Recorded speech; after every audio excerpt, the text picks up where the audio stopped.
Minun nimeni on Ville Kymäläinen ja toimin Driven toimitusjohtajana tässä Helsingin toimistolla. Driven liiketoiminta on tehdä uusasiakashankintaa tulospohjaisesti, eli käytännössä me ostamme hyvin paljon liikennettä, jota me sitten laitetaan meidän kumppaneiden suuntaan käsiteltäväksi. Me ollaan erikoistuttu fintech-yrityksiin sekä pankkeihin, työskennellään 7 eri markkinalla. Meiltä löytyy 19 työntekijää, joista suurin osa on täällä Helsingissä ja osa on sitten Turussa.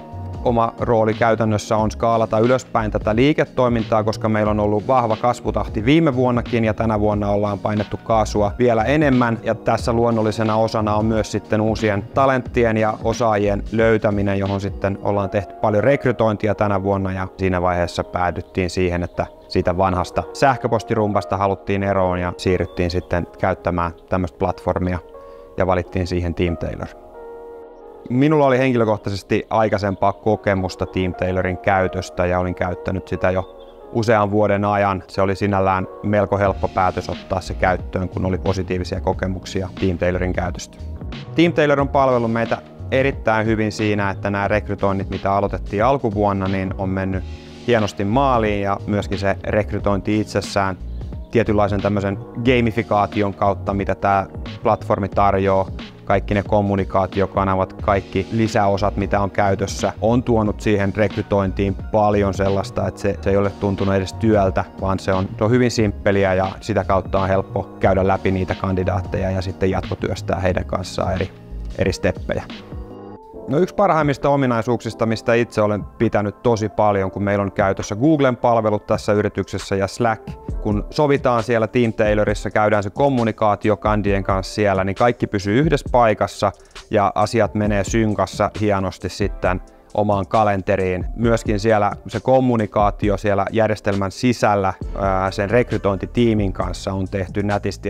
Yhden kandidaatin keskustelut pysyy yhdessä paikassa, ettei tarvitse sitten rönsyillä monessa eri paikassa. Niin nämä on ollut mun mielestä erittäin hienoja lisäominaisuuksia, mitä Teamtailor-platformilta löytyy.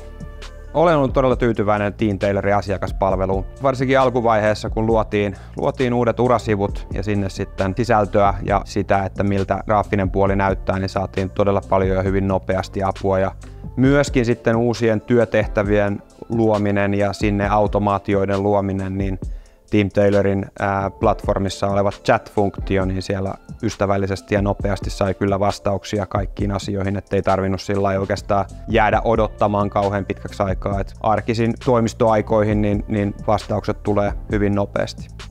Teamtailor on mahdollistanut uusia tapoja tehdä rekrytointia oikeastaan pääsääntöisesti siinä, että on ollut hyvin helppo mitata meidän työilmoitusten kattavuutta ja paljonko niille mainoseuroille on saatu rahaa, mitä me tehdään normaalistikin meidän liiketoiminnassa. Eli se seurantamoduuli ja siihen mainontaan liittyvät työkalut ovat erittäin hyviä.